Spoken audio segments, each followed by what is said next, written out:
नमस्कार, मी रेश्मा लोकरे रेसिपीज मध्ये तुमचं खूप खूप स्वागत।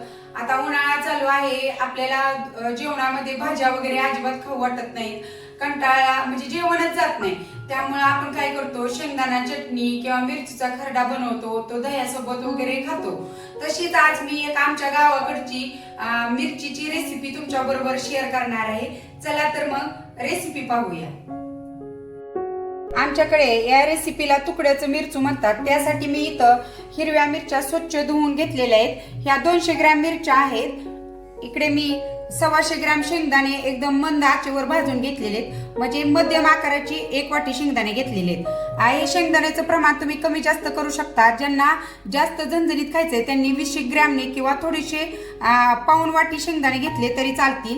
इथे मी थोडीशी कोथिंबीर घेतलेली आहे। इथे मी लसूण पाकळी 20 घेतलेल्या आहेत। ही माझ्या लसूण पाकळी काही छोट्या आहेत, त्यामुळे मी 20 घेतलेत। मोठ्या असतील अगदी मोठ्या तर तुम्ही 10 ते 15 घ्या।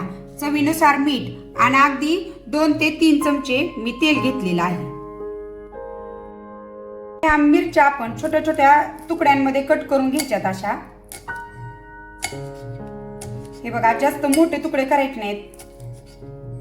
अशा पद्धतीने सगळ्या मिरच्या आपण कट करून घेणार आहे। इथे मी असे सगळ्या मिरच्यांचे असे तुकडे करून घेतलेले आहेत। आता मी इकडे काय केलंय, गॅस चालू करून त्याच्यावर असा लोखंडाचा तवा ठेवलेला आहे। तुमच्याकडे तवा नसेल तर कढईमध्ये वगैरे केलं तर चालेल। आता हे सगळे मिरचीचे तुकडे आपण ह्याच्यावर छान असे भाजून घ्यायचे, तेल न टाकता। भाजत आल्यानंतर आपण नंतर तेल टाकायचं याच्यामध्ये।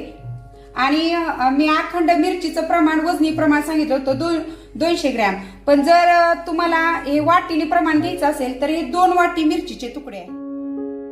हे मी आता गॅस मध्यम केलाय आणि आपण हे तुकडे भाजून घेणार आहे। तुकडे काय भाजून घ्यायचे, काय होतं, ही मिरची आपल्याला उन्हाळ्यामध्ये बाधत नाही, त्यामुळे हे आपण तुकडे असे छान भाजून घेणार आहोत।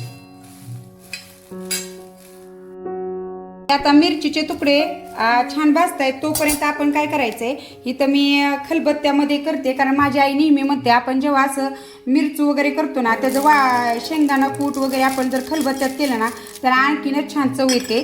त्यामुळे मी इथं खलबत्त्यामध्ये हे शेंगदाणा कूट करून घेते।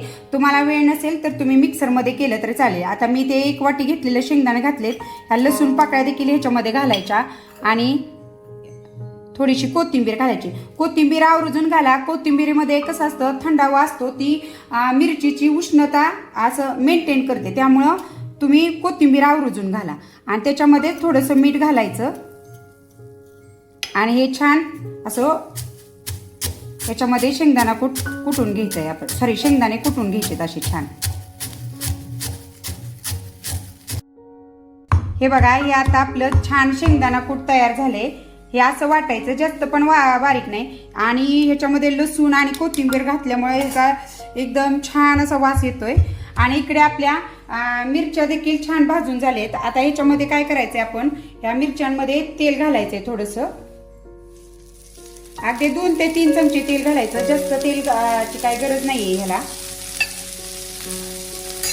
नक्की ह्या उन्हाळ्यामध्ये ट्राय करा, खूप छान होतं।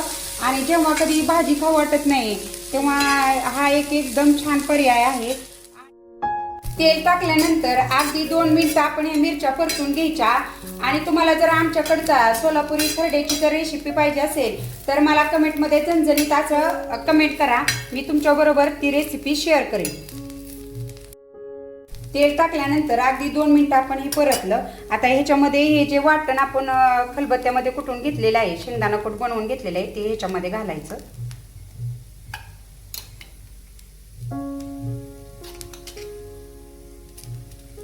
आणि हे ह्याच्यामध्ये असं छान मिक्स करून घ्यायचं। आणि शेंगदाणा कूट घातल्यानंतर जास्त परतायचं नाही, अगदी 2 ते 3 मिनिटं परतलं की हे आपल्या तुकड्याचं मिरचू तयार।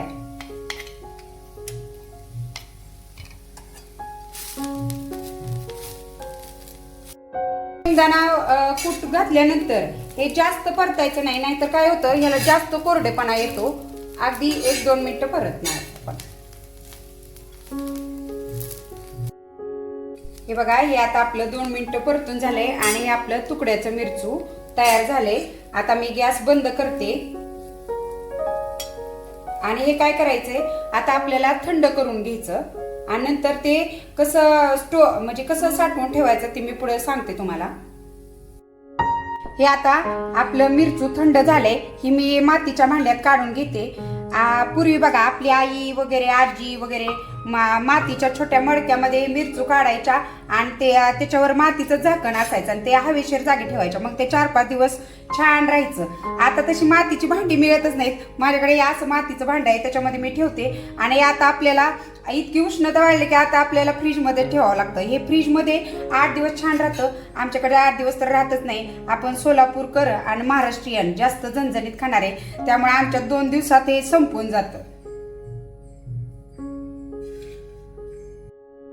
तर हे तुकड्याचं मिरचू तुम्ही ज्वारीची भाकरी, बाजरीची भाकरी, चपाती सोबत छान लागतं, दही घालून सुद्धा खूप छान लागतं. तर आजची झणझणीत तुकड्याच्या मिरचूची रेसिपी तुम्हाला कशी वाटली ते मला कमेंट मध्ये सांगा. आणि इथं मी रेसिपी करताना मीठ घातलं नव्हतं, कारण आपण जेव्हा शेंगदाणे कूट बनवत होतो तेव्हा मी एकदम मापात मीठ घातलं होतं, त्यामुळे नंतर मीठ घातलं नाही. तुम्ही देखील एकदम चवीनुसार व्यवस्थित मीठ घाला, खूप छान आहे तुकड्याचं मिरचू तयार होतं.